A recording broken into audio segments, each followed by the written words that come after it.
च क्षेत्रे समवेतायुत्सवः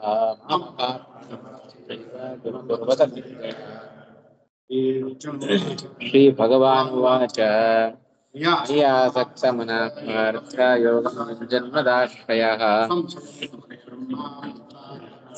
तच्छृणु तेऽहं सविज्ञानमिदं वक्ष्यामि शेषतः यज्ञात्वा नेह भूयोऽन्यज्ञातव्यमवशिष्यते मनुष्याणां सहस्रेषु सिद्धये यदतामपि सिद्धानां कश्चिन्मां वेत्ति तत्त्वतः भूमिरापो नलो वायुः मनो बुद्धिरेव च अहङ्कार इति यं मे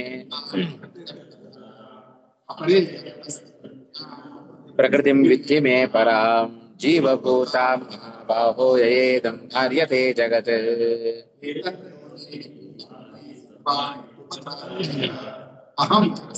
जगतः प्रभवः प्रलयस्तथा मत्तः परतरं नान्यत् किञ्चिदस्ति धनञ्जय मयि सर्वमिदं प्रोतं सूत्रे मणिगणा इव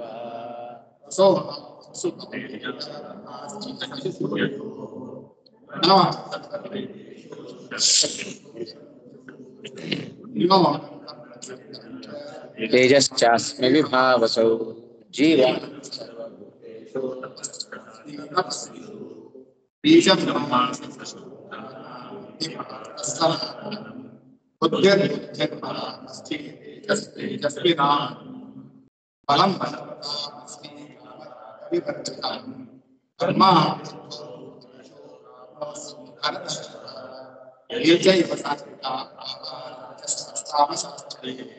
मत्तये वेदितान् विद्धि न त्वहं तेषु ते मयि येभिः सर्वमिदं जगत् मोहितं नाभिजानाति मामेभ्यः परमव्ययम् एषा गुणमयी मामेव ये प्रपद्यन्ते मायामेतां तरन्ति ते न मां दुष्कृतिनो मूढा प्रपद्यन्ते नराधमाः माययापहृतज्ञाना आसुरं भावमाश्रिताः चतुर्विधा भजन्ते मां जनाः सुकृतिनोऽर्जुन आर्तो जिज्ञासुरर्थार्थी ज्ञानी च भरतर्षभ तेषां ज्ञानी नित्ययुक्तः एकभक्तिर्विशिष्यते प्रियो हि ज्ञानिनोत्यर्थम् अहं स च मम प्रियः उदाराः सर्व एवैते ज्ञानी त्वात्मैव मे मतम् स हि युक्तात्मा मामेवानुत्तमां गतिं बहूनां जन्मनामन्ते ज्ञानवान् मां प्रपद्यते वासुदेवः सर्वमिति समहात्मा सुदुर्लभः जगज्ञाना प्रपद्यन्तेऽन्यदेवताः तं तं नियममास्थाय प्रकृत्या नियता स्वया यो यो यां यां तनुं भक्तः श्रद्धयार्चितुमर्हति श्रद्धां तामेव विदधाम्यहम् सतया श्रद्धया युक्तस्तस्याराधनमीहते लभते च ततः कामान्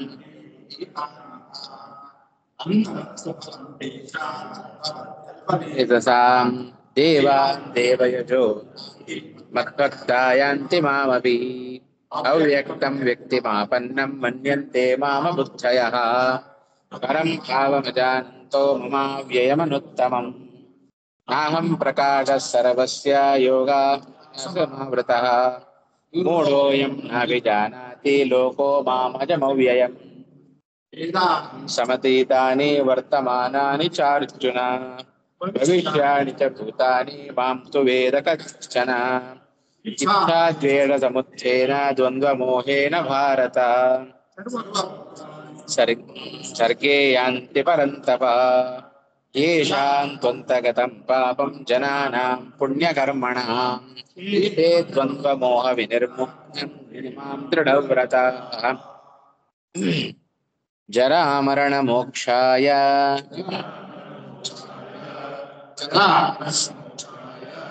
मामाश्रित्य यतन्ति ये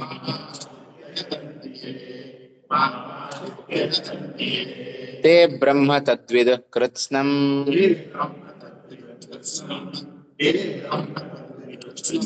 अध्यात्मं कर्म चाखिलम्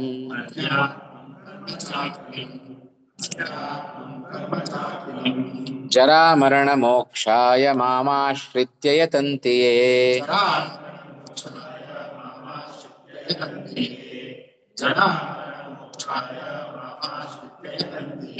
ತೇ ಬ್ರಹ್ಮ ತದ್ವಿದುಃ ಕೃತ್ಸ್ನಂ ಅಧ್ಯಾತ್ಮಂ ಕರ್ಮ ಚಾಖಿಲಂ.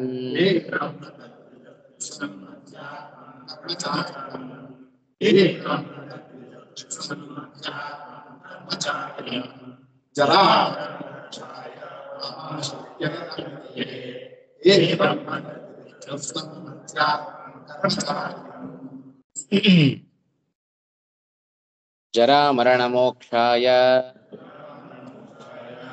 ಮಾಂ ಆಶ್ರಿತ್ಯ ಯತಂತಿ ಯೇ ತೇ ಬ್ರಹ್ಮ ತತ್ ವಿದುಃ ಕೃತ್ಸ್ನಂ ಅಧ್ಯಾತ್ಮಂ ಕರ್ಮ ಚ ಅಖಿಲಂ.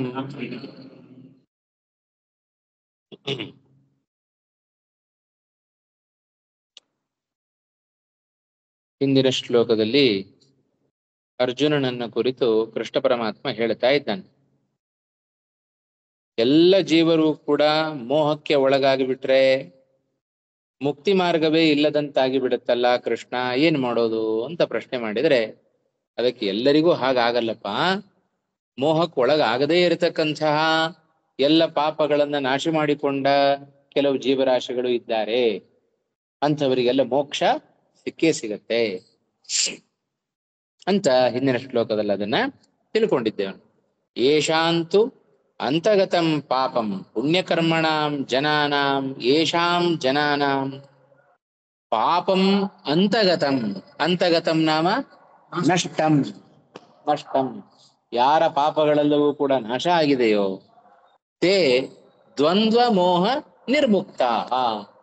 ದ್ವಂದ್ವ ಮೋಹ ಶಬ್ದಕ್ಕೆ ಏನಂತ ಅರ್ಥ ಮಾಡಿದ್ದೇವೆ? ಮಿಥ್ಯಾಜ್ಞಾನ ಅಂತ ಅರ್ಥ. ಮಿಥ್ಯಾಜ್ಞಾನ ಅಂತ ಅರ್ಥ ಮಾಡಿ ತಾತ್ಪರ್ಯದಲ್ಲಿ ಅದನ್ನೇ ಹೇಳಿದ್ರು ಶ್ರೀಮದಾಚಾರ್ಯ. ಅದರಿಂದ ಮಿಥ್ಯಾಜ್ಞಾನವನ್ನ ಕಳೆದುಕೊಂಡು ದೃಢವ್ರತಾ ಮಾಂ ಭಜಂತೆ. ಅಂಥವರು, ಯಾರಿಗೆ ಮಿಥ್ಯಾಜ್ಞಾನ ನಾಶ ಆಗಿರುತ್ತೋ ಅಂಥವರು ಒಳ್ಳೆಯ ದೃಢವಾದ ನಿಷ್ಠೆ ಉಳ್ಳವರಾಗಿ ನನ್ನನ್ನೇ ಸೇವೆ ಮಾಡುತ್ತಾರೆ. ಮಾಂ ಭಜಂತೆ, ಭಜ ಸೇವಾಯಾಮ್ ಧಾತು ಅಲ್ವಾ? ಹಾಗೆ ಇಷ್ಟನ್ನ ಹಿಂದಿನ ಶ್ಲೋಕದಲ್ಲಿ ನಾವು ಕಂಡಿದ್ದೇವೆ. ನಂತರದಲ್ಲಿ ಜರಾಮರಣ ಮೋಕ್ಷಾಯ ಮಾಂ ಆಶ್ರಿತ್ಯ ಯೇ ಯತಂತಿ. ನನ್ನನ್ನ ಆಶ್ರಯಿಸಿಕೊಂಡು ಯಾರು ಜರಾ ಮರಣ ಮೋಕ್ಷಾಯ, ಜರ ಅಂದ್ರೆ ಮುಪ್ಪು. ಇವರು ಮೇಲ್ ಹೋಗ್ತಾ ಇದ್ದಾರೆ, ಯಾರು ಮಧುಸೂದನ್ ಅವರ ಹಾಕಿದೆ ಅಲ್ವಾ? ಬಂದ್ರು ಬನ್ನಿ. ಜರಾ ಮರಣ ಮೋಕ್ಷಾಯ, ಜರಾ ನಾಮ ಮುಪ್ಪು ಅಲ್ವಾ? ಮರಣ ಅಂದ್ರೆ ಸಾವು. ಮುಪ್ಪು ಮತ್ತು ಸಾವು ಇವೆರಡನ್ನ ಮೋಕ್ಷಾಯ ಕಳೆದುಕೊಳ್ಳುವುದಕ್ಕೋಸ್ಕರ, ಮುಪ್ಪು ಮತ್ತು ಸಾವು ಇವೆರಡನ್ನ ಕಳೆದುಕೊಳ್ಳುವುದಕ್ಕೋಸ್ಕರ ಮಾಂ ಆಶ್ರಿತ್ಯ ಯೇ ಯತಂತಿ, ನನ್ನನ್ನ ಆಶ್ರಯಿಸಿಕೊಂಡು ಯಾರು ಪ್ರಯತ್ನವನ್ನ ಪಡ್ತಾರೆಯೋ ತೇ ತತ್ ಬ್ರಹ್ಮ ವಿದುಹು, ಆ ಬ್ರಹ್ಮನನ್ನ ತಿಳಿತಾರೆ. ಆ ಬ್ರಹ್ಮ ಅಂದ್ರೆ ಸರ್ವಗುಣ ಪರಿಪೂರ್ಣನಾದ ಸ್ವತಂತ್ರನಾದ ಜಗದೀಶ್ವರನಾದ ಆ ಬ್ರಹ್ಮನನ್ನ ತಿಳಿತಾರೆ. ತೇ ತದ್ಬ್ರಹ್ಮ ವಿದುಹು, ಆ ಬ್ರಹ್ಮನನ್ನ ತಿಳಿತಾರೆ. ಅಷ್ಟೇ ಅಲ್ಲ, ಕೃತ್ಸ್ನಂ ಅಧ್ಯಾತ್ಮಂ ವಿದುಹು. ಆ ವಿದುಹು ಅಂತ ಕ್ರಿಯಾಪದ, ಅದು ಎಲ್ಲದಕ್ಕೂ ಕೂಡ ಅನ್ವಯ, ಮೂರಕ್ಕೂ ಕೂಡ ಉತ್ತರಾರ್ಧದಲ್ಲಿ ಅನ್ವಯವನ್ನು ಇಟ್ಕೊಳ್ಬೇಕು. ತೇ ತದ್ಬ್ರಹ್ಮ ವಿದುಹು.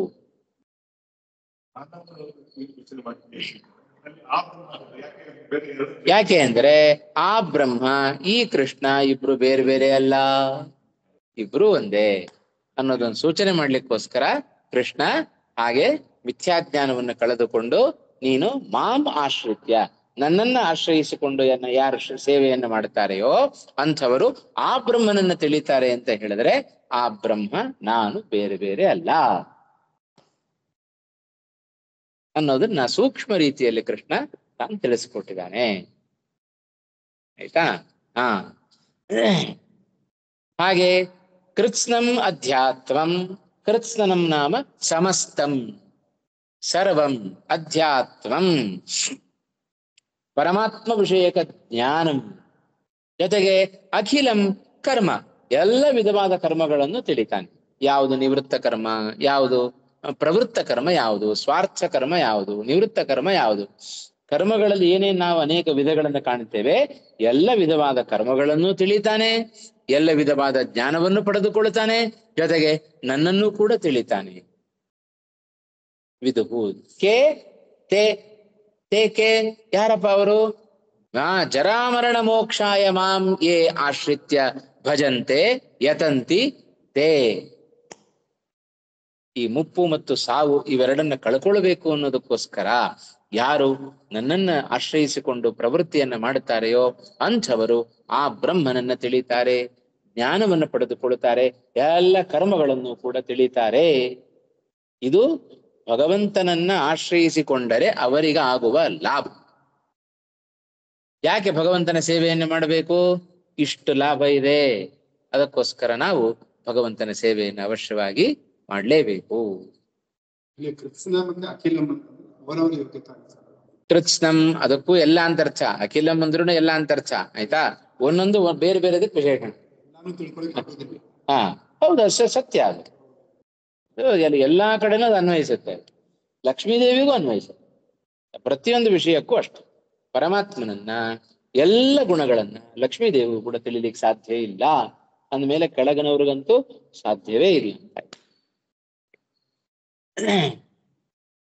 ಇಲ್ಲಪ್ಪ ನಾನು ಪಾತ್ರೆ ಎತ್ತುತ್ತೇನೆ ಅಂದ್ರೆ ಏನರ್ಥ? ಚಿಕ್ಕ ಮಗು ಪಾತ್ರೆ ಎತ್ತಿದ್ರೆ ಅದಕ್ಕೆ ಎಷ್ಟು ಸಾಮರ್ಥ್ಯವೋ ಅಷ್ಟೇ ಒಂದು ಸಣ್ಣ ಲೋಟ ಎತ್ತಬಹುದು, ಅದಕ್ಕಿಂತ ಒಂದು 50 kg ಭಾರ ನಾವು ಎತ್ತಲಿಕ್ಕೆ ಸಾಮರ್ಥ್ಯ ಇದೆ. ನಮಗಿಂತ ಹೆಚ್ಚಿನ ಶಕ್ತಿ ಉಳ್ಳವರು ಬೇರೆಯವರು, ಅದು ಯೋಗ್ಯತೆಗೆ ಅನುಗುಣವಾಗಿ ಅಂತ ಸಿದ್ಧ. ಭಗವಂತನನ್ನ ತಿಳ್ಕೊಳ್ತಾರೆ ಅಂತ ಹೇಳಿದ್ರೆ ಅಥವಾ ಭಗವಂತ ತಿಳಿತಾನೆ ಅಂತ ಹೇಳಿದ್ರೆ ಅವರವರ ಯೋಗ್ಯತೆಗೆ ಅನುಗುಣವಾಗಿ ತಿಳಿತಾನೆ ಅಂತ ಅಷ್ಟೇ ಅರ್ಥವೇ ಅರ್ಥ ಸಿದ್ಧ. ಹಾಗೆ ಹೇಳ್ತಾರೆ, ಈಗ ಅದನ್ನು ಹೇಳ್ತಾರೆ, ಬೇರೆ ಅದನ್ನು ಉಪಲಕ್ಷಣದ ಇಟ್ಕೊಳ್ರಿ ಅಂತ, ಆಯ್ತಾ? ಎಲ್ಲ ಇಟ್ಕೊಳ್ಬೇಕು ಅಂತ ಹೇಳ್ತಾರೆ, ಎಲ್ಲ. ಯಾಕೆ ವಿವೃತ್ತಿ ಇಲ್ಲ, ಅದನ್ನ ಬರೀತಾರೆ, ನೋಡೋಣ ವಿವೃತ್ತಿ. ಮೂಲಕ್ಕೆ ಇಷ್ಟ ಅರ್ಥ ಆಯ್ತಾ?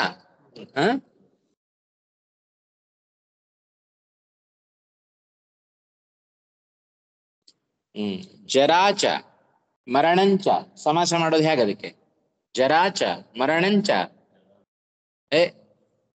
ಮರಣಂಚ ಅಂತ ಹೇಳ್ತಾ ಇದ್ದೀನಿ, ಏನಾಗುತ್ತೆ?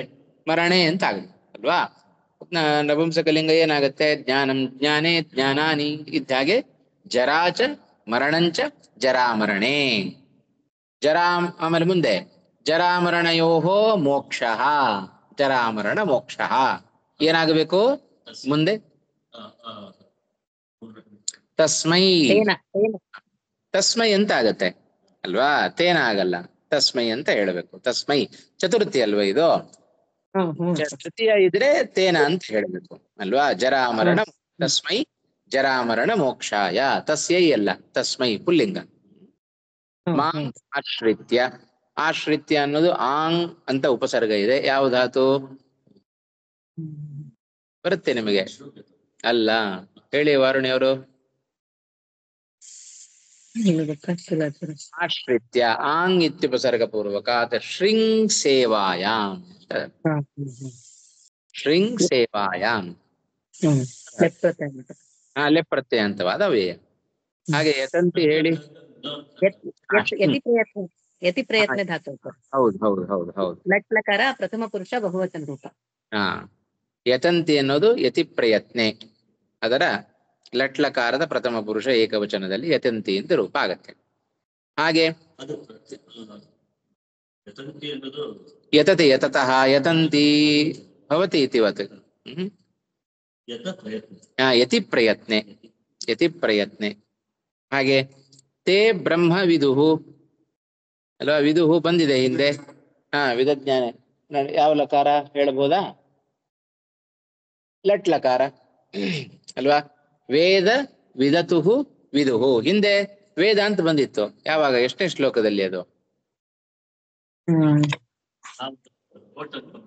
ಲೋಟ್ ಅಂತ ಹೇಳಿದಿರಿ ಅಲ್ವಾ? ಎಷ್ಟನೇ ಶ್ಲೋಕ ಅದು? ವೇತ್ತಿ ವೇದ 26ನೇ ಶ್ಲೋಕದಲ್ಲಿ ಬಂದಿದೆ. ಅಲ್ವಾ? 26ನೇ ಶ್ಲೋಕದಲ್ಲಿ ವೇದ ಅಂತ ಬಂದಿತ್ತು. 26ನೇ ಶ್ಲೋಕದಲ್ಲಿ ಕೇಳಿದ್ದು ವಿಚಾರ 29ನೇ ಶ್ಲೋಕಕ್ಕೆ ಮರ್ತೋಯ್ತು. ಅದೇ ಇದಲ್ಲ ಉತ್ತಮ ಪುರುಷ ಏಕವಚನ ರೂಪ ಅಂತ ಹೇಳಿದ್ರೆ ಹೌದು ವೇದ ಹೌದು ಹೌದು. ವೇದ ಪ್ರಥಮ ಪುರುಷ ಏಕವಚನದಲ್ಲೂ ವೇದಾಂತ ರೂಪ ಆಗತ್ತೆ, ಉತ್ತಮ ಪುರುಷ ಏಕವಚನದಲ್ಲೂ ವೇದಾಂತ ರೂಪ ಆಗತ್ತೆ. ಆಯ್ತಾ? ಅದರದ್ದೇ ವೇದ ವಿದತುಹು ವಿದುಹು ಅಂತ ಇದು ಬಹುವಚನ. ವೇದ ಅನ್ನೋದು ಏಕವಚನ, ವಿದುಹು ಅನ್ನೋದು ಬಹುವಚನ. ವಿದಜ್ಞಾನೇ ಧಾತುವಿನ ಲಟ್ಲಕಾರದ ಪ್ರಥಮ ಪುರುಷ ಬಹುವಚನದಲ್ಲಿ ವಿದುಹು ಅಂತ ರೂಪ ಆಗತ್ತೆ. ಅಲ್ಲಿ ಎರಡು ರೂಪ ಆಗತ್ತೆ, ವೇತ್ತಿ ವಿತ್ತಃ ವಿದಂತಿ ಅಂತನೂ ರೂಪ ಆಗತ್ತೆ, ವೇದ ವಿದತುಹು ವಿದುಹು ಅಂತಲೂ ರೂಪ ಆಗತ್ತೆ. ಲಟ್ಲಕಾರದಲ್ಲಿ ಎರಡು ರೂಪ ಇದೆ, ವಿದಜ್ಞಾನೇ ಧಾತು. ಸರಿ. ಆಮೇಲೆ ತೇ ಬ್ರಹ್ಮ ತತ್ ವಿದುಹು ಕೃತ್ಸ್ನಂ. ಕೃತ್ಸ್ನಂ ಅನ್ನೋದು ಅವ್ಯಯ, ಅದು ಅಧ್ಯಾತ್ಮಂ ಕರ್ಮ ಚ ಅಖಿಲಂ. ಕರ್ಮ ಶಬ್ದ ನಡೆಸೋದು ಹೇಗೆ? ಕರ್ಮ ಕರ್ಮಣಿ ಕರ್ಮಾಣಿ. ಕರ್ಮಾಣಿ ಕರ್ಮನ್ ಶಬ್ದ ನಕಾರಾಂತಹ ನಪುಂಸಕಲಿಂಗ ಕರ್ಮನ್ ಶಬ್ದ ಕರ್ಮ ಕರ್ಮಣಿ ಕರ್ಮಾಣಿ. ಉಳಿದದ್ದೆಲ್ಲ ಪುಲ್ಲಿಂಗದ ಹಾಗೆ ನಡೆಸ್ಕೊಂಡು ಹೋಗ್ಬೇಕು. ಕರ್ಮಣ ಕರ್ಮಭ್ಯಾಂ ಕರ್ಮಭಿ ಅಂತ ರೂಪ ಆಗುತ್ತೆ. ಸರಿ.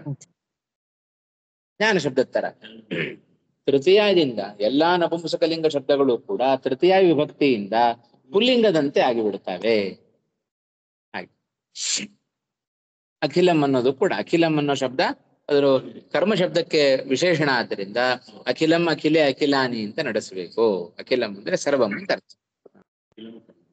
ಅಖಿಲಂ ಕರ್ಮ. ಸರಿ, ಇದಿಷ್ಟು ಶ್ಲೋಕದ ಅಭಿಪ್ರಾಯ. ಆದರೆ ವಿವೃತ್ತಿಗೆ ಹೋಗೋಣ ಇವಾಗ. ಭಗವದ್ ಭಜನೆ ಕಿಂ ಫಲಂ ಭವತಿ? ಓದ್ತೀರಾ? ಕಟ್ಟೆಯವರು ಓದ್ರಿ. ಭಗವದ್ ಭಜನೆ ಕಿಂ ಫಲಂ ಭವತಿ ಇತ್ಯತಃ ಪ್ರಾಕ್ ಉಕ್ತ ಭಜನಾನುವಾದೇನ ತಸ್ಯ ಬ್ರಹ್ಮಜ್ಞಾನ ರೂಪಂ ಫಲಂ ಆಹ ಜರೇತಿ. ಆಯ್ತಾ? ಭಗವದ್ ಭಜನೆ ಕಿಂ ಫಲಂ ಭವತಿ ಹಿಂದಿನ ಶ್ಲೋಕದಲ್ಲಿ ಹೇಳಿದ. ಆಯ್ತಾ? ಏ ಮಾಂ ಭಜಂತೆ, ಯಾರು ನನ್ನನ್ನು ಭಜಿಸ್ತಾರೋ. ಆಯ್ತಾ? ಯಾಕೆ ನಿನ್ನನ್ನು ಭಜಿಸಬೇಕು? ಭಜಿಸಬೇಕು ನೀನು ಸೇವೆ ಮಾಡಬೇಕು ಅಂತ ಅರ್ಥ. ಭಜ ಸೇವಾಯಾಮ್. ಯಾಕಪ್ಪ ಕೃಷ್ಣ ನಿನ್ನ ಸೇವೆಯನ್ನು ಮಾಡಬೇಕು? ಏನ್ ಫಲ ಸಿಗತ್ತೆ? ಪ್ರಯೋಜನ ಅನುದ್ದೇಶ್ಯ ನಮಂದೋಪಿ ಪ್ರವರ್ತತೆ ಅಂತ. ಸಣ್ಣ ಪ್ರಯೋಜನ ಇಲ್ಲದೆ ಹೋದರೆ ಎಂಥ ಹುಚ್ಚನು ಪ್ರವೃತ್ತಿಯನ್ನ ಮಾಡೋದಿಲ್ಲಂತೆ. ಅಂಥದ್ರಲ್ಲಿ ನಾವೆಲ್ಲ ಜ್ಞಾನಿಗಳಲ್ವಾ, ನಾವು ಯಾಕೆ ಪ್ರವೃತ್ತಿ ಮಾಡೋದು? ಅಹಂಕಾರ. ಹಾಗಾಗಿ ಲೋಕ ಇವತ್ತು ಹ್ಯಾಕ್ ಪ್ರವೃತ್ತಿಯನ್ನ ಮಾಡುತ್ತೆ? ಯಾಕೆ ಪ್ರವೃತ್ತಿಯನ್ನ ಮಾಡಬೇಕು? ಏನ್ ಫಲ ಹಾಗಾದ್ರೆ? ಇತ್ಯತಃ ಪ್ರಾಗುಕ್ತ ಭಜನಾನುವಾದೇನ ತಸ್ಯ ಬ್ರಹ್ಮಜ್ಞಾನ ರೂಪಂ ಫಲಂ ಆಹಾ. ಹಿಂದೆ ಏನು ಸೇವೆಯನ್ನು ಮಾಡಬೇಕು ಅಂತ ಹೇಳಿದ್ದಾನೋ ಆ ಸೇವೆಯ ಒಂದು ಪ್ರಕಾರವನ್ನ ಅನುವಾದ ಮಾಡಿ ಅದರ ಫಲವನ್ನು ಉತ್ತರಾರ್ಥದಲ್ಲಿ ಕೃಷ್ಣ ತಾನು ತಿಳಿಸ್ಕೊಡ್ತಾ ಇದ್ದಾನೆ. ಸರಿ ಹೋಯ್ತಾ? ಹಾಗಷ್ಟೇ ಅದು ಅಷ್ಟು ಪೀಠಿಕೆಯನ್ನು ಕೊಡ್ಬೇಕು ಈ ಶ್ಲೋಕಕ್ಕೆ. ಆಯ್ತಾ? ಹಿಂದೆ ಹೇಳಿದ ಭಜನೆಯನ್ನ ಅಂದ್ರೆ ಸೇವೆಯನ್ನ ಅನುವಾದ ಮಾಡಿ ಆಮೇಲೆ ಅದರ ಫಲವನ್ನು ಕೂಡ ಕೃಷ್ಣ ಈ ಶ್ಲೋಕದಲ್ಲಿ ತಿಳಿಸ್ಕೊಡ್ತಾ ಇದ್ದಾನೆ. ಓದಿ, ಮುಂದಕ್ಕೆ ಓದಿ. ಸಾಧು ಪ್ರಕೃತಯ. ಸಾಧು ಮಹಾಪ್ರಾಣ ಹೇಳಬೇಕು. ಸಾಧು ಪ್ರಕೃತಯ ಜನಾವರಣ ಸ್ವರ್ಗಾದಿ ಕಾಮ. ಮುಂದೆ ಅಷ್ಟಕ್ಕೆ ಮುಗಿಲಿಲ್ಲ. ಸ್ವರ್ಗಾದಿ ಕಾಮ ನಿವೃತ್ತಯೇ ಮಾಂ ಯತಂತಿ ಯತಂತೆ ಭಜಂತೆ ಇತ್ಯನುವಾದ. ಅಷ್ಟಾಗ ಅರ್ಥ ಆಯ್ತಾ? ಎಲ್ರಿಗೂ ಯೇ ಸಾಧು ಪ್ರಕೃತಯ ಯೇ ಸಾಧು ಪ್ರಕೃತಯ ಸಜ್ಜನಾಃ ಜರಾಮರಣ ಮೋಕ್ಷಾಯ. ಅಲ್ಲಿ ಮೂಲದಲ್ಲಿ ಜರಾಮರಣ ಮೋಕ್ಷ ಅಂತ ಇಷ್ಟೇ ಉಂಟು, ಅಷ್ಟೇ ಇಟ್ಕೊಳ್ಬಾರದು. ಕೇವಲ ಜರಾಮರಣ ಏನು ಸುಧೀಂದ್ರ ಅವರು? ಸ್ವರ್ಗಾದಿ ಕಾಮ ನಿವೃತ್ತಯೇ. ಜರ ಹೋಗಬೇಕು, ಮರಣ ಹೋಗಬೇಕು, ಜೊತೆಗೆ ಸ್ವರ್ಗಾದಿಗಳ ಪ್ರಾಪ್ತಿ ಆಗಬೇಕು. ಮೋಕ್ಷ ಬೇಡವಾ? ಹಾಗಾದ್ರೆ ಮೋಕ್ಷ ಬೇಕೋ ಬೇಡವಾ? ನೀವು ಸ್ವರ್ಗ ಮಾತ್ರ ಹೇಳ್ಬಿಟ್ರು, ಮತ್ತೆ ಇಲ್ಲೂ ಪ್ರಶ್ನೆ ಮಾಡ್ಬೇಕು ನೀವು. ಏನ್ ಅರ್ಥ ಅದಕ್ಕೆ? ಅಲ್ಲಿ ಆದಿಪದ ಹಾಕಿದ್ದಾರೆ, ಆದಿಪದದಿಂದ ಮೋಕ್ಷವನ್ನು ಇಟ್ಕೊಳ್ರಿ. ಸ್ವರ್ಗಾದಿ ಕಾಮ ನಿವೃತ್ತಯೇ ಲಕ್ಷಣಯ ಅಂದ್ರೆ ಉಪಲಕ್ಷಣತೆಯ ಅವೆಲ್ಲವನ್ನು ಇಟ್ಕೊಳ್ಬೇಕು. ಮಾಂ ಆಶ್ರಿತ್ಯ ಯತಂತಿ. ಮೂಲದಲ್ಲಿ ಯತಂತಿ ಅಂತಿದೆ, ನಾಮ ಯತಂತೆ ನಾಮ ಭಜಂತೆ ಇತ್ಯನುವಾದ. ಯಾರು ನನ್ನನ್ನ ಸೇವೆ ಮಾಡುತ್ತಾರೋ ಅವರು ಎಂಬುದಾಗಿ.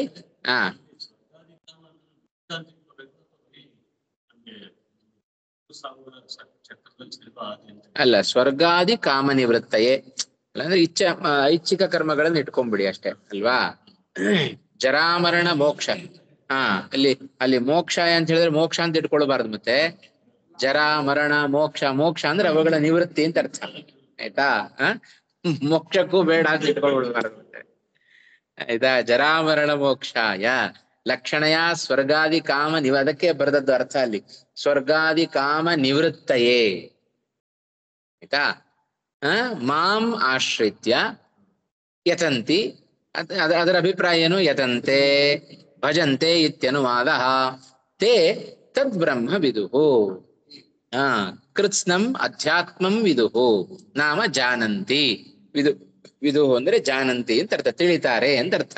ಜಾನಾತಿ ಜಾನೀತಃ ಜಾನಂತಿ, ಅದು ಕೂಡ ಪ್ರಥಮ ಬಹುವಚನ ಆಯ್ತಾ. ವಿದುಹು ಅನ್ನೋ ಶಬ್ದಕ್ಕೆ ಜಾನಂತಿ ಅಂತ ಅರ್ಥ ಬರೀತಾರೆ ಅಂತ ಹೇಳಿದ್ರೆ ಏನರ್ಥ ಆಗುತ್ತೆ, ಅದು ಪ್ರಥಮ ಬಹುವಚನ ಅಂತ ಆಯ್ತು. ಅಲ್ವಾ. ಜಾನಂತಿ ಅನ್ನೋದು ಲಟ್ಲಕಾರದ ಪ್ರಥಮ ಪುರುಷ ಬಹುವಚನ, ಸಿದ್ಧ, ನಮಗ್ ಗೊತ್ತಿದೆ. ವಿದುಹು ಅಂತ ಅಪರೂಪದ ಪ್ರಯೋಗಗಳಿದು ಆಯ್ತಾ. ವಿದಂತಿ ಅಂತ ಬಳಸಿಬಿಡ್ತಾರೆ, ವಿದುಹು ಅಂತ ಬಳಸೋದಿಲ್ಲ. ಹಾಗಾದ್ರೆ ವಿದುಹು ಅನ್ನೋ ಶಬ್ದಕ್ಕೆ ಜಾನಂತಿ ಅಂತ ಅರ್ಥ ಬರೀತಾರೆ ಅಂದ್ರೆ ಓ ಇದು ಕೂಡ ಪ್ರಥಮ ಬಹುವಚನದ್ದು ಅಂತ ಸ್ಪಷ್ಟ ಆಗುತ್ತೆ. ಸ್ವಲ್ಪ ತಲೆ ಓಡಿಸ್ಬೇಕು. ಏನ್ ಕೇಳಿದ್ರಿ? ಸಾಧು ಪ್ರಕೃತಯ ಅಂತ ಹೇಳಿದ್ರೆ ಸಜ್ಜನರು ಅಂತ ಅರ್ಥ, ಒಳ್ಳೆ ಸಾತ್ವಿಕ ಸ್ವಭಾವದವರು ಅಂತ ಅರ್ಥ.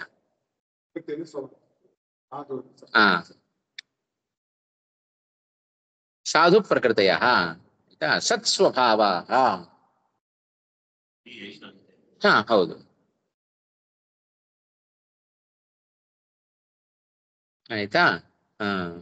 ಮತ್ತೆ ಅಖಿಲಂ ಕರ್ಮಚ ವಿದುಹು, ಎಲ್ಲ ಕರ್ಮಗಳನ್ನು ಕೂಡ ತಿಳ್ಕೊಳ್ತಾರೆ.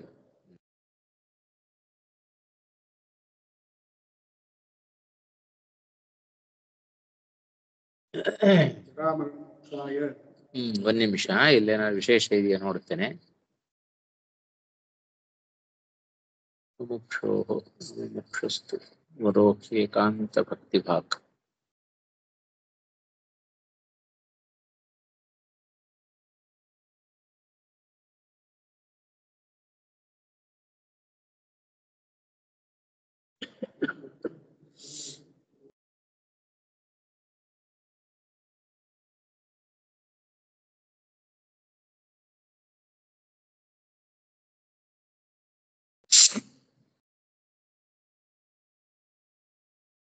ರಾಘವೇಂದ್ರ ಅವ್ರು ನೀವು ಕೇಳಿದ ಪ್ರಶ್ನೆಗೆ ಮುಂದಿನ ಶ್ಲೋಕದ ತಾತ್ಪರ್ಯದಲ್ಲಿ ಶ್ರೀಮದ್ ಆಚಾರ್ಯ ಉತ್ತರ ಕೊಡ್ತಾರೆ ಆಯ್ತಾ. ತದ್ಬ್ರಹ್ಮ ಇತ್ಯುಕ್ತೆ ಅನ್ಯತ್ವ ಶಂಕಾಂ ನಿವಾರಯತಿ.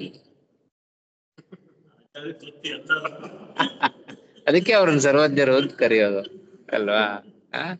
ಹಾಗಾಗಿ ತದ್ಬ್ರಹ್ಮ ಅಂತ ಹೇಳ್ಬಿಟ್ರೆ ಹಾಗಾದ್ರೆ ಇಲ್ಲಿ ಹೇಳ್ತಾ ಇರೋನು ಅವನೇ, ಅದೇ ಬ್ರಹ್ಮನೇ ಇಲ್ಲಿ ಕೃಷ್ಣನಾಗಿ ಹೇಳ್ತಾ ಇದ್ದಾನೆ. ಹಾಗಾದ್ರೆ ಗೀತೋಪದೇಶವನ್ನ ಮಾಡ್ತಾ ಇರತಕ್ಕಂಥ ಕೃಷ್ಣ ಹೇಳಿದ ಆ ಬ್ರಹ್ಮ ಇಬ್ರು ಬೇರೆ ಬೇರೆ ಅನ್ನುವ ಶಂಕ ಬೇಡ ಅಂತ ಹೇಳಿ ಈ ಅಧ್ಯಾಯದ ಕೊನೆಯ ಶ್ಲೋಕವನ್ನ ಕೃಷ್ಣ ಪರಮಾತ್ಮ ಉಲ್ಲೇಖ ಮಾಡ್ತಾನೆ ಅಂತ ಶ್ರೀಮದಾಚಾರ್ಯರು ಮುಂದಿನ ಶ್ಲೋಕದಲ್ಲಿ ತಾತ್ಪರ್ಯದಲ್ಲಿ ಅದನ್ನ ಉತ್ತರ ಕೊಡುತ್ತಾರೆ ಆಯ್ತಾ.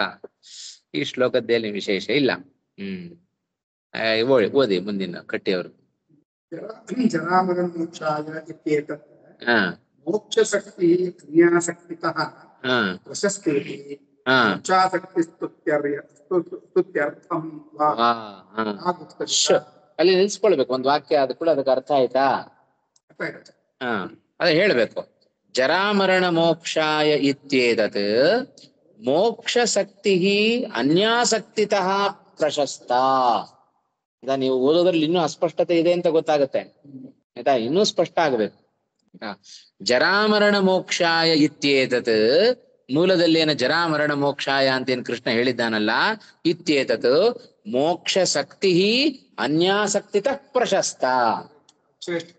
ಮೋಕ್ಷ ಆಯ್ತಾ.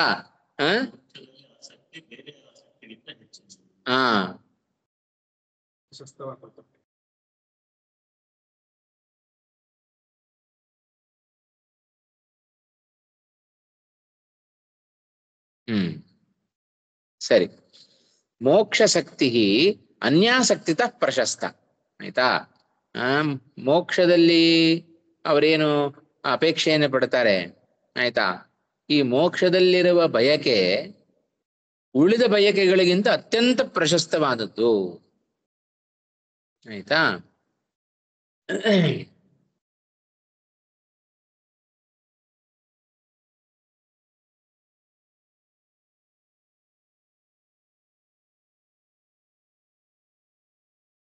ಯಾಕಂದ್ರೆ ಜೀವರಿಗೆ ಬೇಕಾದಷ್ಟು ಅಪೇಕ್ಷೆಗಳೇ ಇರ್ತವೆ, ಇತರ ಫಲಗಳ ಅಪೇಕ್ಷೆ ಬೇಕಾದಷ್ಟು ಇರುತ್ತೆ. ಆದರೆ ಇತರ ಫಲಗಳ ಬಗ್ಗೆ ಇರುವ ಶಕ್ತಿ ನಾಮ ಆಸಕ್ತಿ, ಇತರ ಫಲಗಳ ಬಗ್ಗೆ ಅವರಿಗಿರುವ ಆಸಕ್ತಿಗಿಂತಲೂ ಆಯ್ತಾ ಮೋಕ್ಷದಲ್ಲಿ ಏನು ಆಸಕ್ತಿ ಇದೆಯಲ್ಲ ಅದು ಅತ್ಯಂತ ಪ್ರಶಸ್ತ ಅನ್ನೋದನ್ನು ಸೂಚನೆ ಮಾಡುತ್ತೆ.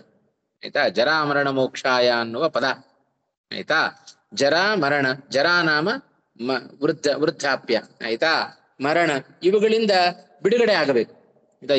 ಇವುಗಳ ಬಿಡುಗಡೆಗೋಸ್ಕರ, ಆಯ್ತಾ, ಇವುಗಳ ನಿವೃತ್ತಿಗೋಸ್ಕರ ಅಂತ ಹೇಳಿದ್ರಿಂದ ಇತರ ಫಲಗಳ ಬಗ್ಗೆ ಇರತಕ್ಕಂಥ ಆಸಕ್ತಿಗಿಂತಲೂ ಮೋಕ್ಷದಲ್ಲಿರುವ ಆಸಕ್ತಿ ಅದು ಅತ್ಯಂತ ಪ್ರಶಸ್ತವಾದದ್ದು ಅಂತ ಹೇಳೋದ್ರ ಮೂಲಕ ಮೋಕ್ಷಾಸಕ್ತಿ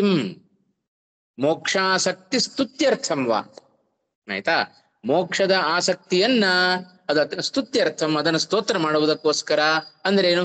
ಮೋಕ್ಷದಲ್ಲಿ ಆಸಕ್ತಿ ಇತ್ತು ಅಂತಾದ್ರೆ ಅದು ಅತ್ಯಂತ ಶ್ರೇಷ್ಠ ಅನ್ನೋದನ್ನು ತಿಳಿಸೋದಕ್ಕೋಸ್ಕರವೂ ಜರಾಮರಣ ಮೋಕ್ಷಾಯ ಅನ್ನುವ ಪದವನ್ನ ಕೃಷ್ಣ ಪರಮಾತ್ಮ ತಾನು ಪ್ರಯೋಗವನ್ನು ಮಾಡಿದ್ದಾನೆ. ಮೂಲದಲ್ಲಿ ಹೇಳುವಾಗ ಜರಾಮರಣ ಮೋಕ್ಷಾಯ ಮಾಂ ಆಶ್ರಿತ್ಯ ಯೇ ಯತಂತಿ ಅಂತ ಹೇಳಿದ್ರ ಮೂಲಕ ಏನ್ ಹೇಳಿದ ಹಾಗಾಯ್ತು? ಜರಾಮರಣ ಮೋಕ್ಷಾಯ ಇತ್ಯೇತತ್ ಮೂಲದಲ್ಲಿರುವ ಆ ಪದ ಏನ್ ತಿಳಿಸ್ಕೊಡುತ್ತೆ ಅಂತ ಹೇಳಿದ್ರೆ, ಮೋಕ್ಷ ಶಕ್ತಿ ಅಂದ್ರೆ ಮೋಕ್ಷದಲ್ಲಿರುವ ಆಸಕ್ತಿ ಅದು ಇತರ ಫಲಾಸಕ್ತಿಗಿಂತ ಅದು ಅತ್ಯಂತ ಪ್ರಶಸ್ತವಾದದ್ದು ಅಂತ. ಆ ಮೋಕ್ಷದಲ್ಲಿ ಪಡುವ ಆಸಕ್ತಿ ಅದು ಅತ್ಯಂತ ಶ್ರೇಷ್ಠ ಅನ್ನೋದನ್ನ ಸ್ತುತ್ಯರ್ಥಂ ಅಂದ್ರೆ ನಾಮ ಹೇಳುವುದಕ್ಕೋಸ್ಕರ ಅಂತ ಅರ್ಥ. ಶೂನ್ಯ ಸ್ತುತವು, ಸ್ತುತಿ ಅಂದ್ರೆ ಹೇಳುವಿಕೆ. ಸ್ತುತ್ಯೈ ಇತಿ ಸ್ತುತ್ಯರ್ಥಂ. ಸ್ತುತ್ಯರ್ಥಂ ಅಂದ್ರೆ ಹೇಳುವಿಕೆಗೋಸ್ಕರ. ಅದರ ನಿಷ್ಪತ್ತಿ ಹೇಗೆ ಮಾಡಬೇಕು?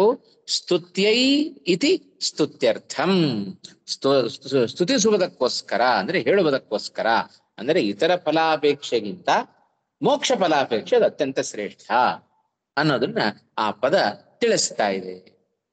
ಅಥವಾ ಪ್ರಾಗುಕ್ತ ದಿಶಾ ಅನ್ಯಕಾಮ ನಿವೃತ್ತ್ಯರ್ಥಂ ವಾ. ಹಿಂದೆ ಹೇಳಿದಂತೆ ಅನ್ಯಕಾಮ ನಿವೃತ್ತ್ಯರ್ಥಂ ವಾ ಅಂತ ನಾವು ಮೊದಲನೇ ಅರ್ಥದಲ್ಲಿ ಹೇಳಿದೆವು ನಾವು, ಅಲ್ವಾ? ಯೇ ಸಾಧು ಪ್ರಕೃತಯ ಜರಾ ಮರಣ ಮೋಕ್ಷಾಯ ತದ್ ಬ್ರಹ್ಮ ವಿದುಹು ಅಂತ, ಅಲ್ವಾ? ಹಾಗೆ ಪ್ರಾಗುಕ್ತ ದಿಶಾ ಅನ್ಯಕಾಮ ನಿವೃತ್ತ್ಯರ್ಥಂ ವಾ ಅಂತ ಹಿಂದೆ ನಾವು ತಿಳಿಸಿದಂತೆ ಇತರ ವಿಷಯಗಳಲ್ಲಿ ಕಾಮನ ನಿವೃತ್ತಿ ಆಗಬೇಕು, ಕಾಮನ ನಿವೃತ್ತಿ ಆಗಬೇಕು. ಅದಕ್ಕೋಸ್ಕರವೂ ಭಜಂತಿ ಯತಂತಿ. ತೇ ಮಿಥ್ಯಾಜ್ಞಾನರಹಿತಾಃ ಯೇ ಲೋಕಾಃ ಜನಾಃ ವರ್ತಂತೆ ತೇ ಭಗವಂತನನ್ನ ಯತಂತಿ, ಭಗವಂತನ ಸೇವೆಯನ್ನು ಮಾಡುತ್ತಾರೆ. ಯಾಕೆ ಅಂದರೆ ಈ ಕಾರಣಕ್ಕೋಸ್ಕರ, ಸ್ವರ್ಗಾದಿ ಕಾಮನ ನಿವೃತ್ತಿಗೋಸ್ಕರ. ಹೀಗೂ ಕೂಡ ಅದನ್ನ ಅರ್ಥವನ್ನ ಇಟ್ಕೊಳ್ಬಹುದು. ಆಯ್ತಾ? ಇತರ ವಿಷಯಗಳಲ್ಲಿ ಕಾಮನೆ ಬರಬಾರದು. ಆಯ್ತಾ? ಹಾಗಾದ್ರೆ ಯಾವುದರಲ್ಲಿ ಕಾಮನೆ ಬರಬೇಕಾಗಾದ್ರೆ ಪ್ರಾಗುಕ್ತ ದಿಶಾ ಅನ್ಯಕಾಮ ನಿವೃತ್ತ್ಯರ್ಥಂ ವಾ ನ ಸರ್ವಥಾ ತದುದ್ದೇಶೇನ ಭಜನ ವಿಧಿ. ಇದೊಂದು ಅಂಶ ಗಮನಿಸ್ಬೇಕು. ಈ ರಾಯರದನ್ನ ಉಲ್ಲೇಖ ಮಾಡ್ತಾ ಇದ್ದಾರೆ. ಯಾಕೆಂದ್ರೆ ಇತರ ವಿಷಯಗಳಲ್ಲಿ ಕಾಮನ ನಿವೃತ್ತಿ ಆಗಬೇಕು ಹೊರತು ಮೋಕ್ಷದ ಉದ್ದೇಶದಿಂದ ಭಗವಂತನನ್ನ ಭಜಿಸತಕ್ಕದ್ದಲ್ಲ. ಮೋಕ್ಷದ ವಿಷಯದ ಮೋಕ್ಷಕ್ಕೋಸ್ಕರ ಭಗವಂತನನ್ನ ಸ್ತೋತ್ರ ಮಾಡೋದಲ್ಲ. ಅದಕ್ಕೋಸ್ಕರ ಹೇ ಕೃಷ್ಣ, ಹೇ ಮುರಾರೆ, ಹೇ ಅಚ್ಯುತ, ಹೇ ಗೋವಿಂದ ಸ್ತೋತ್ರ ಮಾಡಬೇಡ್ರಿ. ಯಾತಕ್ಕೆ? ನನ್ನ ಮೋಕ್ಷ ಕೊಡು. ಮೋಕ್ಷಕ್ಕೋಸ್ಕರ ಭಗವಂತನ ಸ್ತೋತ್ರ ಅಲ್ಲ, ಇತರ ಕಾಮನ ನಿವೃತ್ತಿಗೋಸ್ಕರ ಭಗವಂತನ ಸ್ತೋತ್ರ. ಖರೆ ಮೋಕ್ಷಕ್ಕೋಸ್ಕರ ಬೇಡವೋ? ಮೋಕ್ಷಕ್ಕೋಸ್ಕರ ಭಗವಂತನನ್ನು ಸ್ತೋತ್ರ ಮಾಡದವರು ಒಂದಿಷ್ಟು ಜನ ಇದ್ದಾರೆ. ಅವರನ್ನೇ ನಾವು ಏಕಾಂತ ಭಕ್ತರು ಅಂತ ಕರಿತೇವೆ. ಇದೇ ವಾಯುದೇವರನ್ನೇ ತಗೊಳ್ರಿ, ಬೇಡ ಅಂತಾರ ಅವ್ರು. ಮೋಕ್ಷಕ್ಕೋಸ್ಕರ ಎಂದೂ ಭಗವಂತನ ಬಳಿಯಲ್ಲಿಯೂ ಏನನ್ನೂ ಕೇಳದವ.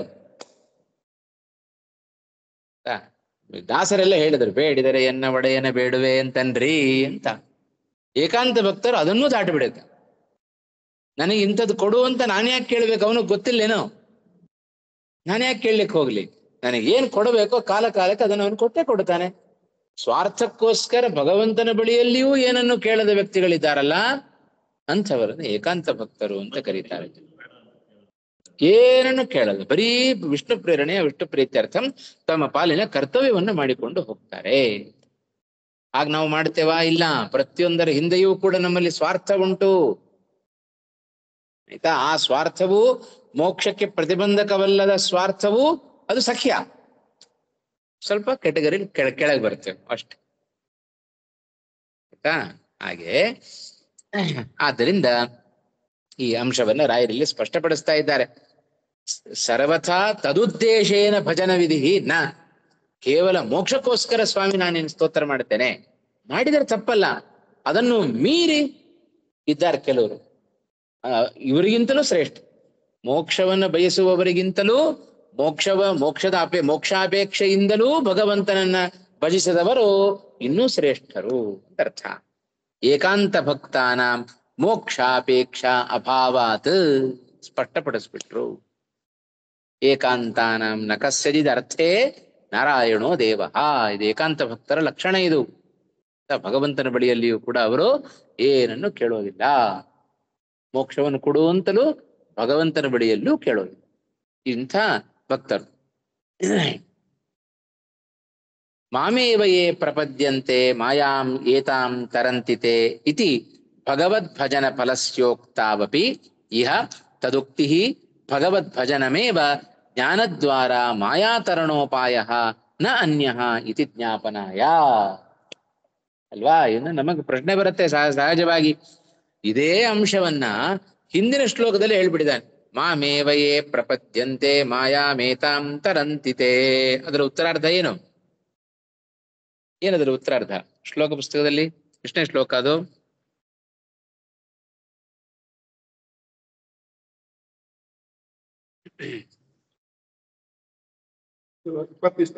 ಇಪ್ಪತ್ತಾ? ಅದಲ್ಲ, ಮಾಮೇವಯೇ ಪ್ರಪದ್ಯಂತೆ ಮಾಯಾ ಪ್ರಾರಂಭದಲ್ಲೇ ಬರುತ್ತಲ್ಲ, 14ನೇ ಶ್ಲೋಕದಲ್ಲಿ ಇದನ್ನು ದೈವಿ, ಅಲ್ಲಿಂದಲೇ ಇದೆಲ್ಲ ಪ್ರಾರಂಭ ಆದದ್ದು.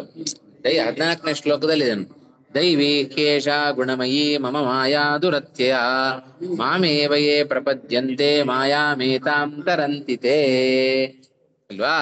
ಏತಾಂ ಮಾಯಾಂ ತರಂತಿ, ಮಾಮೇವಯೇ ಪ್ರಪದ್ಯಂತೆ, ಯಾರು ಇತರರನ್ನ ಬಿಟ್ಟು ನನ್ನನ್ನೇ ಆಶ್ರಯಿಸ್ತಾರೆಯೋ ಅಂಥವರು ಏತಾಂ ಮಾಯಾಂ ತರಂತಿ, ಈ ಮಾಯೆಯನ್ನವರು ದಾಟಿ ಬಿಡ್ತಾರೆ, ನನ್ನ ಅನುಗ್ರಹದಿಂದ ಅವರು ಮೋಕ್ಷವನ್ನು ಪಡ್ಕೊಳ್ತಾರೆ. ಅವನ ಸೇವೆಗೆ ಫಲವನ್ನು ಈಗಾಗಲೇ ಹಿಂದೆ ಹೇಳಿಬಿಟ್ಟಿದ್ದಾನೆ ಕೃಷ್ಣ ಪರಮಾತ್ಮ. ಮತ್ತೇನಿಲ್ಲಿ ಹೊಸದಾಗಿ ಹೇಳಿದು ಈ ಶ್ಲೋಕದಲ್ಲಿ? ಜರಾ ಮರಣ ಮೋಕ್ಷಾಯ ಮಾಮಾಶ್ರಿತ್ಯ ಯತಂತಿದೆ ಯತಂತಿಯೇ ತೇ ಬ್ರಹ್ಮವಿದೋತ್ಯ ತದ್ವಿದೋ ಕೃತಂ ಅಧ್ಯಾತ್ಮಂ ಕರ್ಮ ಚಾಖಿಲಂ. ಮತ್ತು ಅದರ ಫಲವನ್ನು ಈ ಶ್ಲೋಕದಲ್ಲಿ ಹೇಳ್ತಾ ಇದ್ದಾನಲ್ಲ. ಹಿಂದೆ ಹೇಳಿ ಆಗಿದೆ ಅದನ್ನೇ 14ನೇ ಶ್ಲೋಕದಲ್ಲಿ, ಮತ್ತೆ 29ನೇ ಶ್ಲೋಕದಲ್ಲಿ ಅದೇ ವಿಚಾರವನ್ನೇ ಮತ್ತೆ ಹೇಳ್ತಾ ಇದ್ದಾನಲ್ಲ ಅಂತ ಹೇಳಿದರೆ ಅದಕ್ಕೆ ರಾಯರು ಸ್ಪಷ್ಟತೆಯನ್ನು ಕೊಡ್ತಾ ಇದ್ದಾರೆ. ಮಾಮೇವಯೇ ಪ್ರಪದ್ಯಂತೆ ಮಾಯಾಮೇತಾಂ ತರಂತಿತೆ ಇತಿ ಭಗವದ್ ಭಜನ ಫಲಸ್ಯ ಉಕ್ತಾವಪಿ. ಹಿಂದೆ 14ನೇ ಶ್ಲೋಕದಲ್ಲೇ ಭಗವಂತನ ಸೇವೆಯನ್ನು ಮಾಡಿದರೆ ಏನ್ ಫಲ ಅಂತ ಹೇಳಿ ಆಗಿದೆ, ಆಯ್ತಾ? ತದುಕ್ತಿ ಭಗವದ್ ಭಜನಮೇವ, ಆಯ್ತಾ? ಹಿಂದೆ ಹೇಳಿದ್ದು ಅದನ್ನೇ ಇಲ್ಲಿ ಹೇಳ್ತಾ ಇದ್ದಾನಲ್ಲ. ಏನಪ್ಪಾ ಅದಕ್ಕೆ ಕಾರಣ ಅಂತ ಹೇಳಿದ್ರೆ, ಆ ಭಗವದ್ ಭಜನೆ ಇದೆಯಲ್ಲ, ಭಗವಂತನ ಸೇವೆ, ಅದು ಭಗವದ್ ಭಜನಮೇವ ಜ್ಞಾನದ್ವಾರ ಮಾಯಾ ತರಣೋಪಾಯ. ಮಾಯಾಂ ತರಂತಿ ಅಂತ ಅಲ್ಲಿ ಹೇಳಿದ ಕೃಷ್ಣ. ಹೇಗೆ ದಾಟ್ತಾರೆ ಮಾಯೆಯನ್ನ? ಜ್ಞಾನದ್ವಾರ. ಅವನ ಸೇವೆ ಮಾಡಬೇಕು, ಸೇವೆಯಿಂದಾಗಿ ಜ್ಞಾನ ಬರಬೇಕು, ಜ್ಞಾನದಿಂದಾಗಿ ನಮಗೆ ಮಾಯೆಯನ್ನ ನಾವು ದಾಟ್ತೇವೆ ಅಂತ. ಆ ತದ್ ಭಜನಮೇವ, ಆ ಮಾಡುವ ಭಗವಂತನ ಸೇವೆಯೇ ಜ್ಞಾನದ್ವಾರ, ಅದು ಮಾಯಾ ತರಣ ಅಂದ್ರೆ ದಾಟುವಿಕೆ. ಮಾಯಾಯಾಹ ತರಣಂ ಮಾಯಾತರಣಂ ಮಾಯಾತರಣಸ್ಯ ಉಪಾಯಃ ಮಾಯಾತರಣೋಪಾಯಃ. ಆಯ್ತಾ? ಅದಕ್ಕೆ ಆ ಮಾಯೆಯನ್ನ ದಾಟೋದಕ್ಕೆ ನ ಅನ್ಯಃ ಉಪಾಯಃ ನಾಸ್ತಿ ಇತಿ ಜ್ಞಾಪನಾಯ.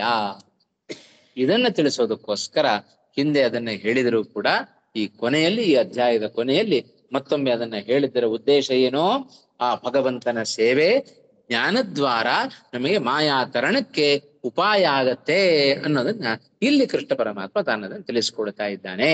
ಹಾಗಾಗಿ ಪುನರುಕ್ತಿ ದೋಷ ಇಲ್ಲ, ಪೌನರುಕ್ತಿ ಬರೋದಿಲ್ಲ. ಜ್ಞಾನದ್ವಾರ additional ಆಗಿ ಹಾ, ಸೇರಿಸ್ಕೊಂಡ್ಬಿಡುದು.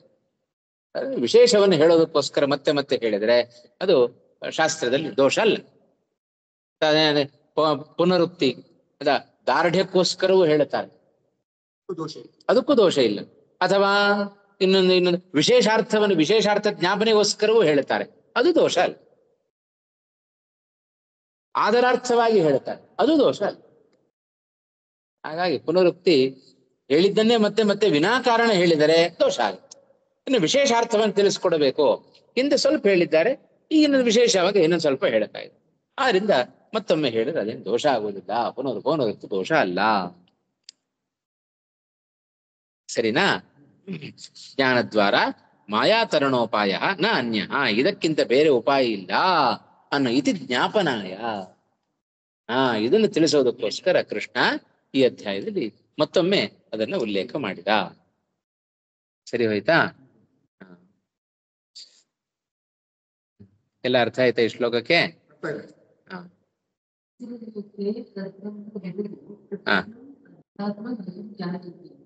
ಕೃತ್ಸ್ನಂ ಅಧ್ಯಾತ್ಮಂ, ಎಲ್ಲ ಅಧ್ಯಾತ್ಮವನ್ನ ತಿಳಿತಾರೆ. ಆಯ್ತಾ? ಹಾಗೆ ಎಲ್ಲಾ ಕರ್ಮಗಳನ್ನು ತಿಳಿತಾರೆ. ಆ ವಿದುಹು ಅಂತ ಒಂದು ಕ್ರಿಯಾಪದವನ್ನ ಮೂರಕ್ಕೆ ನಾವು ಅನ್ವಯ ಇಟ್ಕೊಳ್ಬೇಕು ಪ್ರತ್ಯೇಕ. ಹೌದೌದು, ವಿದುಹು ಅನ್ನೋದಕ್ಕೆ ಜಾನಂತಿಯಿಂದ ಅರ್ಥ ಬರೋದು, ಅಲ್ಲೊಂದು ಈಸಿಕೊಲ್ಟು ಹಾಕೋಬೇಕು. ಆ ಮೂಲದಲ್ಲಿರುವ ಪದಕ್ಕೆ ಅದು ಅರ್ಥ ಅಂತ ಗೊತ್ತಾಗುತ್ತವ.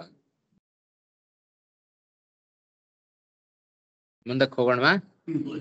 ಹಾ,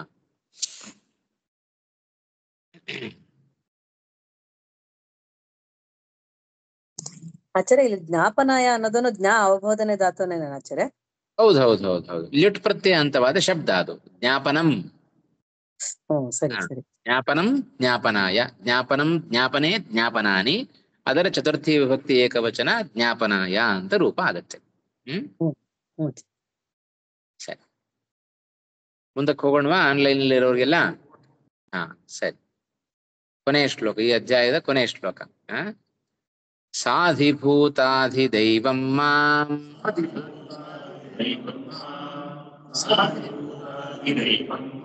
ಸಾಧಿಯಜ್ಞಂಚ ಯೇ ವಿದುಃ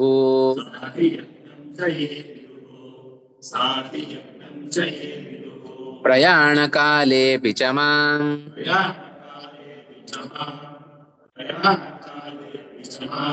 ತೇ ವಿದುರ್ಯುಕ್ತಚೇತಸಃ.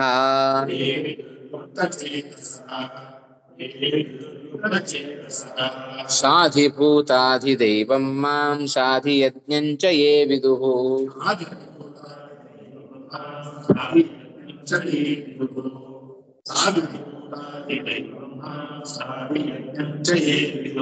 ಪ್ರಯಾಣಕಾಲೇಪಿ ಚ ಮಾಂ ತೇ ವಿದುರ್ಯುಕ್ತಚೇತಸಃ.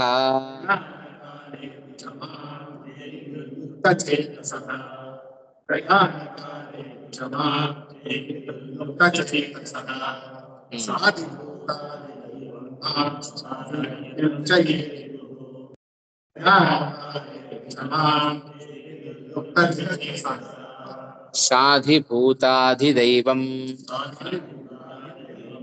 ಮಾಂ ಸಾಧಿಯಜ್ಞಂ ಚ ಯೇ ವಿದುಃ ಪ್ರಯಾಣಕಾಲೇ ಅಪಿ ಚ ಮಾಂ ತೇ ವಿದುಃ ಯುಕ್ತಚೇತಸಃ. ಪ್ರತಿಚ್ಛೇದ ಮಾಡ್ಬೇಕಾದ್ರೆ ಸ ಅಧಿಭೂತಾಧಿದೈವ ಅಂತ ಮಾಡ್ತಾರೆ. ಇಲ್ಲ ಸ ಅಧಿಯಜ್ಞ ಅಂತ ಮಾಡ್ತಾರೆ. ಇಲ್ಲ ಇಲ್ಲ, ಯಾಕೆಂದ್ರೆ ಅದು ಅಲ್ಲಿ ಸ ಶಬ್ದಕ್ಕೆ ಸಹ ಅಂತ ಅರ್ಥ ಅಲ್ಲ, ಹೌದಾ? ಕೂಡಿದ್ದು ಅಂತ ಅರ್ಥ. ಈಗ ಅದಕ್ಕೊಂದು ದೃಷ್ಟಾಂತ ಕೊಡಬೇಕು ಅಂದ್ರೆ ಸಲಕ್ಷ್ಮಣ,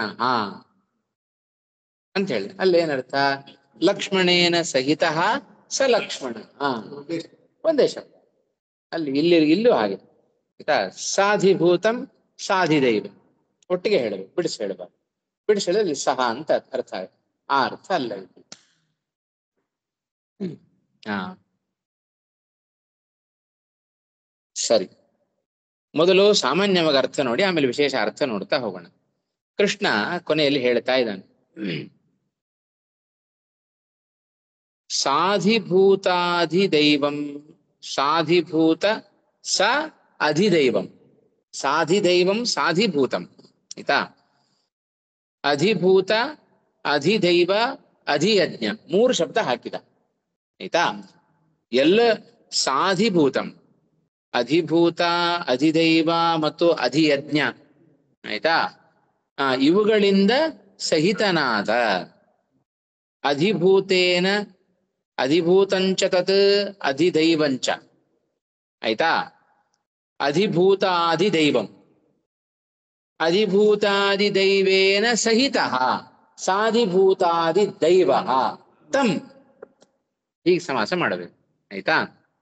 ಹಾಗೆ ಅಧಿಯಜ್ಞೇನ ಸಹಿತ ಸಾಧಿಯಜ್ಞ ತಂ ಸಾಧಿಯಜ್ಞಂ. ಆದ್ರಿಂದ ಇಂಥ ನನ್ನನ್ನ ಸಾಧಿಯಜ್ಞನಾದ ಸಾಧಿಭೂತನಾದ ಸಾಧಿದೈವನಾದ ನನ್ನನ್ನ ಯೇ ವಿದುಹು ಯೇ ಜಾನಂತಿ, ಯಾರು ನನ್ನನ್ನ ಹೀಗೆ ತಿಳಿತಾರೆಯೋ ಆಯ್ತಾ. ಅಂದ್ರೆ ಅಧಿಭೂತನಾಗಿ ಭಗವಂತನು ಅಧಿಭೂತನಾಗಿದ್ದಾನೆ, ಅಧಿದೈವನಾಗಿದ್ದಾನೆ, ಅಧಿಯಜ್ಞನಾಗಿದ್ದಾನೆ ಎಂಬುದಾಗಿ ಯಾರು ನನ್ನನ್ನು ತಿಳಿತಾರೆಯೋ ಆಯ್ತಾ. ಪ್ರಯಾಣ ಕಾಲೇ, ಪ್ರಯಾಣ ಅಂದ್ರೆ ನಮ್ದು ಒಂದೇ, ಪ್ರತಿನಿತ್ಯ ನಾವು ಮಾಡೋ ಪ್ರಯಾಣ ಅಲ್ಲ, ದೊಡ್ಡ ಪ್ರಯಾಣ, ಮರಣರೂಪ ಪ್ರಯಾಣ. ಶಾಸ್ತ್ರದಲ್ಲಿ ಬಳಸೋದು ಹಾಗೆ ಆಯ್ತಾ. ಪ್ರಯಾಣ ಶಬ್ದಕ್ಕೆ ಅದೇ ಅರ್ಥ. ಪ್ರಯಾಣ ಕಾಲೇ ಮರಣ ಸಮಯೇ, ಮರಣ ಸಮಯೇಪಿ ಮಾಂ ಯೇ ವಿದುಹು ಯುಕ್ತ ಚೇತಸಃ ಆಯ್ತಾ. ಯುಕ್ತ ಚೇತಸಃ ಮಾಂ ಯೇ ವಿದುಹು ತೇ ಯುಕ್ತ ಚೇತಸಃ. ಎಲ್ಲಿ ಹೇಗೆ ಅನ್ವಯ ಮಾಡೋದು ಅದನ್ನ?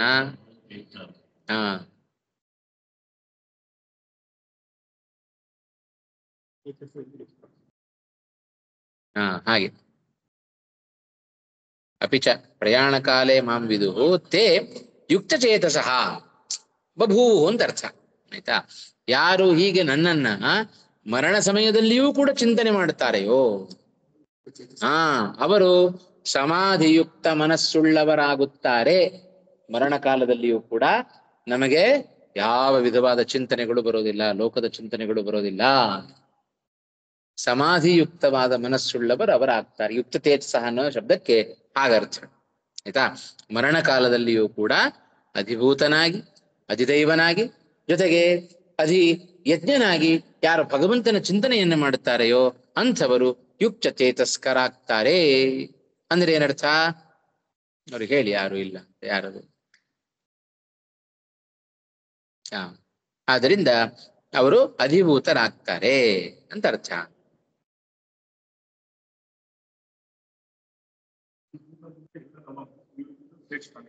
ಹೌದು ಹೌದು. ಅಧಿಯಜ್ಞ ಅಂದ್ರೆ ಭಗವಂತ, ಯಜ್ಞ ಅಂತಲೂ ಭಗವಂತನನ್ನು ಕರೀತಾರೆ. ಎಲ್ಲಾ ಯಜ್ಞ ಸ್ವರೂಪನಾದವನು ಭಗವಂತ, ತಗೊಳ್ಳುವವನು. ಎಲ್ಲಾ ಯಜ್ಞಗಳು ಕೂಡ ಕೊನೆಯಲ್ಲಿ ಹೋಗಿ ಸೇರೋದು ಭಗವಂತನಿಗೇನೆ.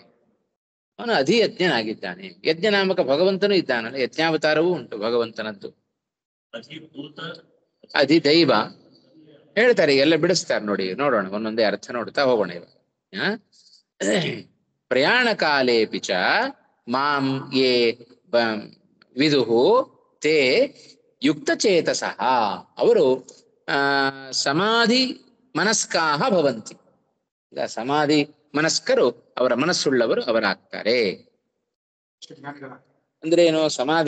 ಸಮಾಧ್ಯವಸ್ಥೆಗೆ ಹೋಗೋದ್ರಿಂದ ಏನರ್ಥ? ಇಹಲೋಕದ ಅರಿವೆಯನ್ನ ಬಿಡೋದು ಅಂತ ಅರ್ಥ.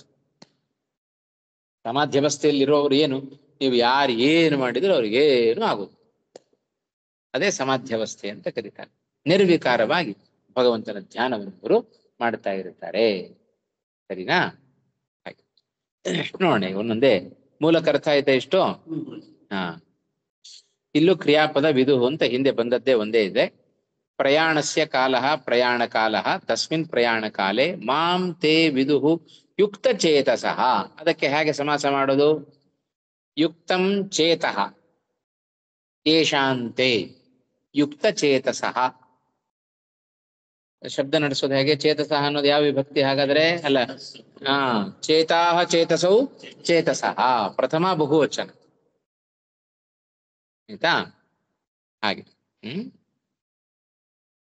ನೋಡೋಣ, ವಿವೃತ್ತಿ ನೋಡ್ತಾ ಹೋಗೋಣ. ತದ್ ಬ್ರಹ್ಮ ಇತ್ಯುಕ್ತ್ಯ ಬ್ರಹ್ಮ ಭಗವತಃ ಅನ್ಯತ್ ಇತಿ ಶಂಕಾ ನಿರಾಸಾಯ ಆಹ ಸಾಧಿಭೂತೇತಿ. ತಾತ್ಪರ್ಯದಲ್ಲಿ ಹೇಳಿದ ಅಂಶವನ್ನೇ ಇಲ್ಲಿ ರಾಯರು ಇಲ್ಲಿ ಸೇಮ್ ಅದೇ ವಾಕ್ಯವನ್ನ ಇಲ್ಲಿ ಪ್ರಯೋಗ ಮಾಡ್ತಾ ಇದ್ದಾರೆ. ಹಿಂದಿನ ಶ್ಲೋಕದಲ್ಲಿ ತದ್ ಬ್ರಹ್ಮ ವಿದುಹು ಅಂತ ಹೇಳಿದ ಕೃಷ್ಣ. ಆಯ್ತಾ? ಅವನು ಆ ಬ್ರಹ್ಮನನ್ನ ತಿಳಿತಾರೆ ಅಂತ. ಹಾಗಾದ್ರೆ ಉಪದೇಶಕನಾದ ಈ ಕೃಷ್ಣನು ಆ ತಿಳಿಯುವ ಆ ಬ್ರಹ್ಮನು ಬೇರೆ ಏನೋ ಅಂತ ನಮಗೆ ಭ್ರಮೆ ಬರಬಹುದು. ಅದಕ್ಕೆ ಬ್ರಹ್ಮ ತದ್ಬ್ರಹ್ಮ ಇತ್ಯುಕ್ತ್ಯ ಬ್ರಹ್ಮ ಭಗವತಃ ಅನ್ಯತ್.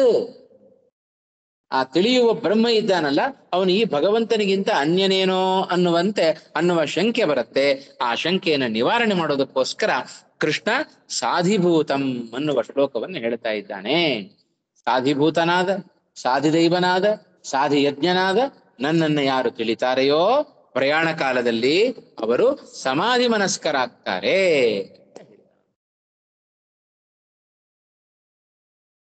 ಅದರ ಅರ್ಥ ಬಿಡಿಸ್ತಾರೆ ಇವಾಗ. ಅಧಿಭೂತಾಧಿ ದೈವ ಸಹಿತಂ ಸಾಧಿಯಜ್ಞಂ. ಅಧಿಯಜ್ಞ, ಅದು ಪ್ರತಿಯೊಂದಕ್ಕೆ ಅರ್ಥ ಬರೀತಾರೆ. ಅಧಿಯಜ್ಞ ಸಹಿತಂಚ ಮಾಂ ಯೇ ವಿದುಹು, ಯಾರು ಹೀಗೆ ತಿಳಿತಾರೆಯೋ, ಅಪಿಚ ಪ್ರಯಾಣ ಕಾಲೇ ಮಾಂ ವಿದುಹು, ಅದನ್ನು ಇಟ್ಕೊಳ್ಬೇಕು. ಪ್ರಯಾಣ ಕಾಲೇ ಪಿಚ ಮಾಂ ಅಂತಿದೆ ಮೊದಲು. ಅಪಿಚ ಅಷ್ಟೇ ಅಲ್ಲದೇನೆ ಪ್ರಯಾಣ ಕಾಲದಲ್ಲಿ ಏವಂ ಮಾಂ ವಿದುಹು, ಯಾರು ಈ ರೀತಿಯಾಗಿ ತಿಳಿತಾರೆಯೋ ತೇ ಯುಕ್ತ ಚೇತಸಃ. ಅಲ್ಲೂ ಅಷ್ಟೇ, ಅಲ್ಲೊಂದು ಯೂಸಿಕೊಲ್ಟು ಹಾಕೊಳ್ಬೇಕು. ಮೂಲದಲ್ಲಿರುವ ಯುಕ್ತ ಚೇತಸಃ ಅನ್ನುವ ಶಬ್ದಕ್ಕೆ ಸಮಾಧಿಯುಕ್ತ ಮನಸ್ಕಾಹ ಇತ್ಯರ್ಥ. ಸಮಾಧಿಯಿಂದ ಕೂಡಿದ ಮನಸ್ಸುಳ್ಳವರಾಗುತ್ತಾರೆ. ಮನಸ್ಕಾಹ ಅಂದ್ರೆ ಮನಸ್ಸುಳ್ಳವರಾಗುತ್ತಾರೆ ಅಂತ ಅರ್ಥ. ಯದ್ವಾ, ಅಥವಾ ಅದಕ್ಕೆ ಇನ್ನೊಂದು ಅರ್ಥವನ್ನು ಮಾಡಬಹುದು. ಪ್ರಯಾಣ ಕಾಲೇ ಪಿಚ ಮಾಂ ವಿದುಹು ಸ್ಮರಂತಿ. ಪ್ರಯಾಣ ಕಾಲದಲ್ಲಿ ಯಾರು ವಿದುಹು ಅಂದ್ರೆ ಮಾಂ ಸ್ಮರಂತಿ ಅಂತ ಅರ್ಥ. ಯಾರು ನನ್ನನ್ನು ಸ್ಮರಣೆ ಮಾಡಿಕೊಳ್ಳುತ್ತಾರೆಯೋ ತೇ ಯುಕ್ತ ಚೇತಸಃ ಮಾಂ ಆಶ್ರಯಂತಿ, ಅವರು ಸಮಾಧಿ ಮನಸ್ಕರಾಗಿ ನನ್ನನ್ನು ಆಶ್ರಯ ಪಡೆದುಕೊಳ್ಳುತ್ತಾರೆ. ಏ ಜನಾಹ ತೇ ತದ್ ಬ್ರಹ್ಮ ವಿದುಹು. ಇಂದಿನ ಶ್ಲೋಕಕ್ಕೆ ಅನ್ವಯ ಮಾಡಿಕೊಳ್ಬೇಕು. ಯಾರು ಇಂಥ ಸಮಾಧಿಯುಕ್ತವಾದ ಮನಸ್ಸುಳ್ಳವರಾಗ್ತಾರೆಯೋ ತೇ ತದ್ ಬ್ರಹ್ಮ ವಿದುಹು. ಇಂದಿನ ಶ್ಲೋಕಕ್ಕೆ ಅನ್ವಯವನ್ನ ಮಾಡಿಕೊಳ್ಳ್ರಿ. ಹಾಗೆ 29, 30 ಎರಡು ಶ್ಲೋಕ ಪರಸ್ಪರ ಅನ್ವಯದಿಂದ ಕೂಡಿದೆ.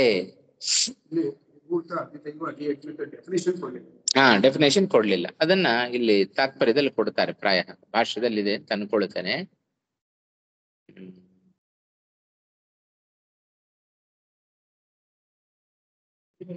ಇಲ್ಲ, ಭಾಷ್ಯದಲ್ಲೂ ಕೊಡ್ಲಿಲ್ಲ.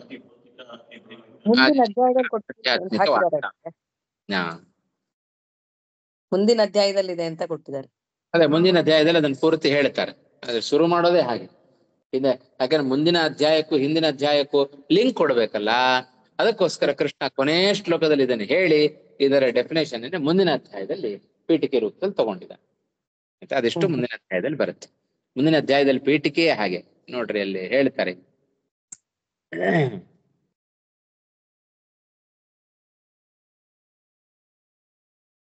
ನೋಡಿ, ಮುಂದಿನ ಅಧ್ಯಾಯದ ಮೊದಲನೇ ವಿವೃತ್ತಿ ನೋಡಿ. ವಾಕ್ಯ ತೇ ಬ್ರಹ್ಮ ತದ್ವಿದುಹು ಇತ್ಯುಕ್ತಸ್ಯ ಪ್ರಯಾಣ ಕಾಲೇ ಪಿಚ ಮಾಂ ವಿದುಹು ಇತ್ಯುಕ್ತಸ್ಯ ಚ ವ್ಯಾಖ್ಯಾನಂ ಅತ್ರ ಪ್ರಾಧಾನ್ಯೇನ ಕ್ರಿಯತೆ. ಅತ್ರ ನಾಮ ಅಸ್ಮಿನ್ ಅಧ್ಯಾಯೇ, ಅಸ್ಮಿನ್ ಅಷ್ಟಮಾಧ್ಯಾಯೇ ಕಿಂ ಕ್ರಿಯತೆ ಅಂದ್ರೆ ಇದನ್ನೇ ಪ್ರಧಾನವಾಗಿ ಹೇಳ್ತಾರೆ. ಕೊನೆ 29 ಮತ್ತು 30ನೇ ಶ್ಲೋಕದಲ್ಲಿ ಏನು ಸೂಕ್ಷ್ಮವಾಗಿ ಕೃಷ್ಣ ಪರಮಾತ್ಮ ತಿಳಿಸಿದನೋ ಅದರ ವಿವರಣೆ ಇಲ್ಲಿ ಪ್ರಧಾನವಾಗಿ ಮಾಡುತ್ತೇವೆ. ಪ್ರಧಾನವಾಗಿ ಅದನ್ನೇ ವಿವರಣೆ ಕೊಡ್ತಾನೆ. ಅದರ ಜೊತೆಗೆ ಬೇರೆದನ್ನು ಹೇಳ್ತಾನೆ ವಿಚಾರ. ಹಾಗೆ ಅದರ ವಿವರಣೆ ಕೂಡ ಮುಂದಿನ ಅಧ್ಯಾಯದಲ್ಲಿ ಬರುತ್ತೆ.